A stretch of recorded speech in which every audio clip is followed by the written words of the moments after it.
Good morning. It's Friday morning, and I'm up a little bit earlier than usual. So I hope you can see me, although that really doesn't matter as long as you can hear me. It's Friday morning, and we've made it through another week. And as we decided last week, we're going to focus every Friday on God's peace, the peace of God, because we need it so very much during these times. We always need God's peace, but during these times, everything has changed. So many things have changed for us. So I don't know what it is that's stressing you out. Just new ways of dealing with things, dealing with being cooped up, new work stresses or pressures. But we need to focus on God's peace. And I have a verse for you this morning. It comes from the prophet Isaiah, chapter 26 in verse 3. Isaiah says, I'm going to read it to you from the King James Version, because I love it. Thou wilt keep him in perfect peace, whose mind is stayed on thee, because he trusts in thee. Now let me modernize it a little bit. You, O God, will keep him in perfect peace, whose mind is stayed on thee. Now, I thought it was interesting that the psalmist or the prophet uses the word stayed. We know what that means. When you stay, you kind of settle in, you don't move.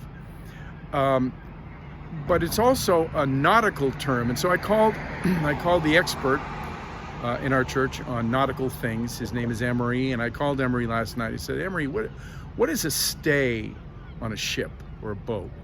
He said it's a cable or a rope that attaches to the mast that makes it secure so that it doesn't move and so that the whole ship is stable.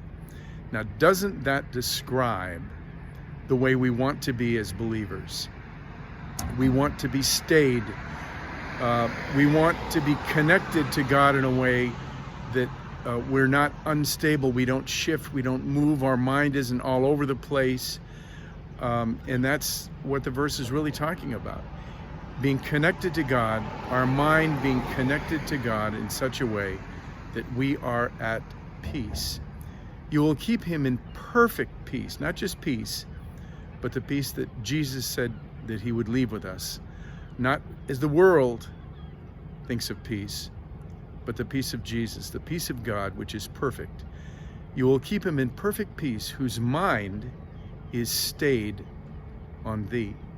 And so whatever it is you're dealing with, just remember to focus on God and remember that his peace is perfect. And as you do that, you will not shift as a boat in troubled waters. You will not be tossed in the waves, but you will be kept in perfect peace. So I hope that's your situation today in whatever you face. And we're looking forward this weekend to being together again, not only for worship on Saturday, for a Zoom meeting tomorrow at 9 o'clock, but after worship, we're going to have a barbecue. So let's talk barbecue for just a minute. There's been some question about what to bring, what not to bring. So we're going to supply, the church will provide all of the meat and the rolls and the chips and the beverage. Anything else that you want. Well, we're also going to try to provide condiments. We will provide condiments. So the only thing you will provide is anything outside of that you'd like to bring. If you want to bring a dessert for yourself, not to share unless someone consents to it, but bring a dessert, a salad, a side, anything you like to go with your pulled pork and your ribs and your burger and your hot dog. And we're just going to settle in. So after the service, when everything's ready, you'll just be settled in safely, and we will take your order and we will deliver the food to where you are. So that's the plan, and should be a good time. I hope if you're planning to come that you will also bring someone with you. It's a great time to introduce someone to the church, and so we look forward to that. Have a great Friday. God bless.